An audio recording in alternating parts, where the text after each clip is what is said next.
Hello friends, स्वागत है आपका अपने यूट्यूब चैनल एसएससी हवलदार में। आशा करता हूँ आप सभी अपने घर पर स्वस्थ होंगे और अपने आगे की तैयारी अच्छे से कर रहे होंगे भाई। तो भाई जैसा कि आप सभी को पता है, आज से आपके पीटी और पीएचडी स्टार्ट हो चुके हैं। 24 तारीख आज हो चुकी है और आज ही बच्चे अपने वेन्यूज़ पर पहुँच गए होंगे और उनका पीटी पीएचडी भी लेना स्टार्ट कर दिया होगा। क्योंकि कल भी मेरी एक भाई हैं जो चंडीगढ़ में, उनसे बात हुई थी। काफ़ी लंबे टाइम तक हमने बातें करी आपस में और उनसे पूछा कि क्या-क्या रहेगा। तो उन्होंने सारी मतलब बताई कि ऐसे-ऐसे पीटी, पीएचडी कंडक्ट कराया जाएगा, क्योंकि वहाँ चंडीगढ़ में हमारे हर साल होता है, जो पीटी, पीएचडी होता है बच्चों का। तो जिस भाई की ड्यूटी लगी थी वो हवलदार ही है अपना और एक्स सर्विसमैन है, जो चंडीगढ़ जाएँगे, छोटी सी हाइट के हैं एक भाई, तो वो देख भी लेंगे उधर चंडीगढ़ में। तो इसके अब बच्चों के कमेंट्स आ रहे हैं इसके ऊपर कि सर जैसे हमारा पीटी, पीएचडी कंप्लीट हो जाएगा, एक तो इसके आगे का क्या प्रोसेस रहेगा?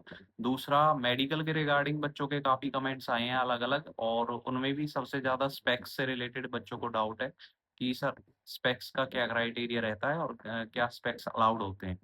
तो इस वीडियो में हम बेसिकली मेडिकल के ऊपर बात करेंगे, जिन भी बच्चों को मेडिकल से रिलेटेड प्रॉब्लम थी, या फिर वो बच्चे एमटीएस के हों या हवलदार के हों। और सभी देखिए, एमटीएस के लिए भी हमारा ये जो मेडिकल होता है वो सेम होता है एज़ जैसा हमारा हवलदार में होता है। तो आगे भी हम इस वीडियो में हम बताएँगे जो हमारे बच्चों के कमेंट आए हैं मेडिकल से रिलेटेड। तो सबसे पहले तो भाई इसमें अब आगे का प्रोसेस क्या रहेगा? सबसे पहले आपका पीटी, पीएचडी कंडक्ट कराया जाएगा, उसके बाद आपका फाइनल रिज़ल्ट आएगा, किसका? एमटीएस और हवलदार का कंबाइन में। जब हमारा हवलदार का और एमटीएस का कंबाइंड रिज़ल्ट आ जाएगा, उसके बाद आपके पास मेल आएगी और बाय पोस्ट भी आपके पास जो भी बच्चे सिलेक्टेड होंगे, उनके पास मेल भेजी जाएगी और बाय पोस्ट भी आपके पास आपका जो जॉइनिंग लेटर होता है, वो एसएससी की तरफ से भेजा जाएगा। मैं कोशिश करूँगा कि जो मेरा है कॉल लेटर जो आता है, जॉइनिंग लेटर जो हमारा होता है, वो मेरे पास अभी पड़ा हुआ है। मैं कोशिश करूँगा कि आपके साथ शेयर भी कर दूँ उसको, अगर मिल जाएगा मुझे घर में। तो मैं दिखा भी दूँगा आपको वो जॉइनिंग लेटर कैसा होता है। तो बेसिकली आपके पास जॉइनिंग लेटर आएगा, उसके बाद आपको बुलाया जाएगा जॉइनिंग करने के लिए। उसमें पर्टिकुलर कुछ साइज़ के फ़ोटोज़ होते हैं, जो आपको वही साइज़ में निकलवा के ले जाने हैं, और साथ में आपको कुछ डॉक्यूमेंट्स बताए जाएँगे, ये डॉक्यूमेंट्स आपको लेके आने हैं और उनमें ओरिजिनल भी होने चाहिए आपके पास, और उनकी कॉपीज़ बता देते हैं, वो मेंशन कर देते हैं कि आपको 2 कॉपीज़ चाहिए या 3 कॉपीज़ चाहिए। तो वो डॉक्यूमेंट्स आपको साथ में लेके जाने होते हैं। उसके बाद वो जॉइनिंग करा देते हैं और जॉइनिंग के साथ में ही आपका डीवी ले लिया जाएगा, और उसके बाद आपको एक फॉर्म दिया जाएगा, जो मेडिकल फॉर्म होता है, जिसमें सारे क्राइटेरिया लिखे होते हैं, जो-जो भी हमें टेस्ट कंडक्ट कराने होते हैं अपने। उसके बाद जो मेडिकल होता है, वो हमारा ज जिस भी ऑफ़िस में, मान लो किसी बच्चे की अगर हमारी दिल्ली में जॉइनिंग हो रही है, या फिर जैसे हमारा जो जीएसटी का ऑफ़िस है, हवलदार की अगर जॉइनिंग हो रही है, तो वो जीएसटी ऑफ़िस में दिल्ली में होगी, तो दिल्ली के नियर बाय जो भी गवर्नमेंट हॉस्पिटल रहेगा, आईटीओ में ऑफ़िस है, जैसे जीएसटी का सबसे बड़ा जो हेडक्वार्टर है, वो आईटीओ में ही है। तो आईटीओ में बुला लिया जाएगा उनको जॉइनिंग के लिए, और वहीं से नियर बाय जो भी गवर्नमेंट हॉस्पिटल होगा, उसमें भेज दिया जाएगा वो फ़ॉर्म लेके, कि आप चले जाइए फ़ॉर्म लेके, और ये टेस्ट आपने कंडक्ट करा के, और उनसे फिट या अनफिट वो लिखते हैं, वो हॉस्पिटल वालों की वो होती है, हेडेक होती है, इसमें डिपार्टमेंट का कोई हाथ नहीं होता। तो आपको खुद से जाना पड़ता है उसमें, और खुद से जो हमारा मेडिकल होता है वो कंडक्ट कराना पड़ता है। तो एक तो सबसे पहली बात, जो हमारा मेडिकल का वेन्यू होता है, वो हमारे ऑफ़िसेज़ के नियर बाय जो भी हॉस्पिटल रहेगा, वो रहेगा।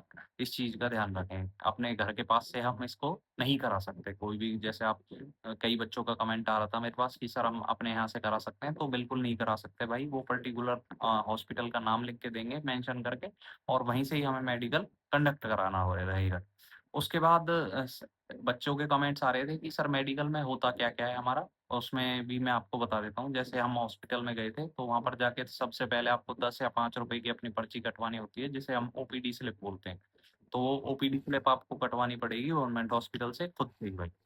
उसके बाद हमारा जब हम अंदर जाते हैं, तो सबसे पहले जैसे हमारे उस टाइम पे 20 बच्चे थे, तो 5-5 का ग्रुप डिवाइड कर दिया था और 4 जगह भेज दिए थे। जैसे कोई आई वाले के पास चला गया, कोई हार्ट वाले के पास ईसीजी वगैरह कराने, कोई ब्लड और यूरिन के लिए चला गया, और कई बच्चे मतलब ऐसे ही ग्रुप्स में डिवाइड करके और भेज दिए थे।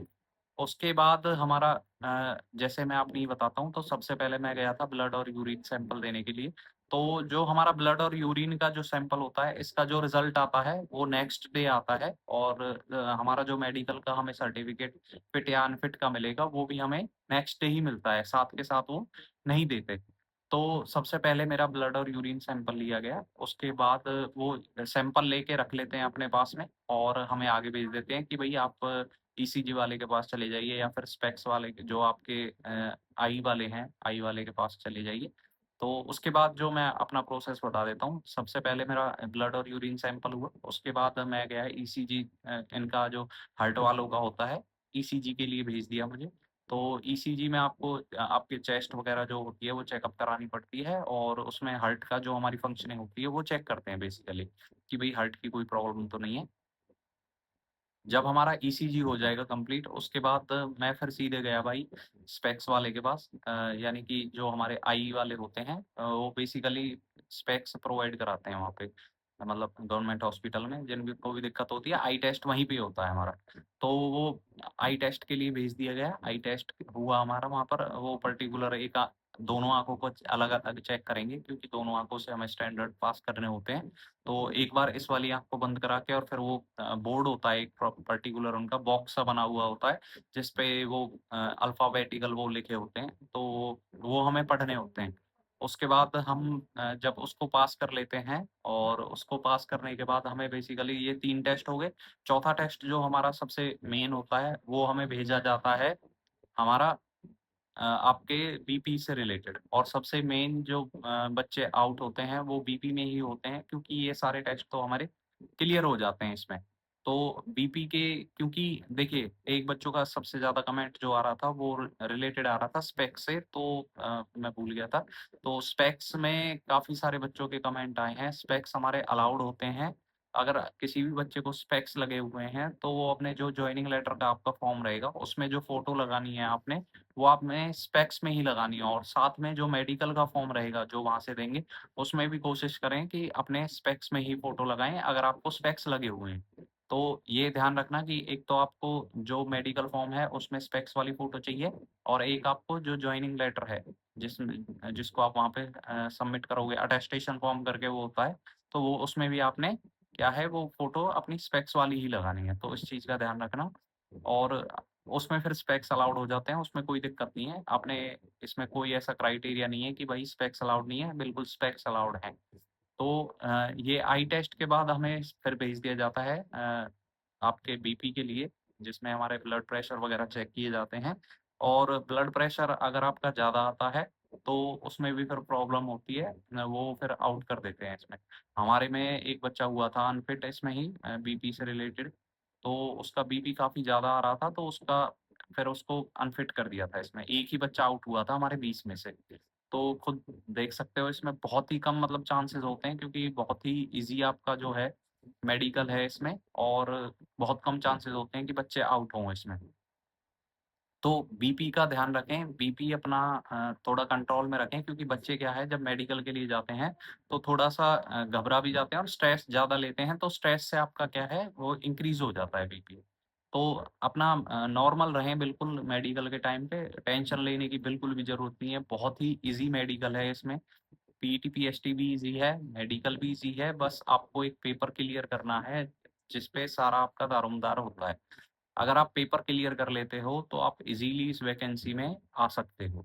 तो इस चीज़ का ध्यान रखें, अपने बीपी को कंट्रोल में रखें। अगर किसी को मान लो बीपी की प्रॉब्लम है भी, मैं उसको एक हैक बता देता हूँ। एक टैबलेट आती है अ, जिसको वो नाम भी है टेल्मा-40 करके एक टैबलेट है। अगर मैं मतलब पर्टिकुलर किसी को बता नहीं रहा हूँ, भई कभी मेरे सिर फट जाओ, किसी को कुछ हो जाए उसको लेके, तो वो हमारे बीपी को क्या है कंट्रोल में कर देती है थोड़ी। और अपने मतलब ध्यान रखें कि बीपी का ही इश्यू इसमें ज़्यादा आता है और अगर किसी को है ब्लड प्रॉब्लम है या यूरिन से रिलेटेड प्रॉब्लम है, तो वो उसके ब्लड और यूरिन सैंपल में आ जाएगी अगर किसी को कोई दिक्कत है तो।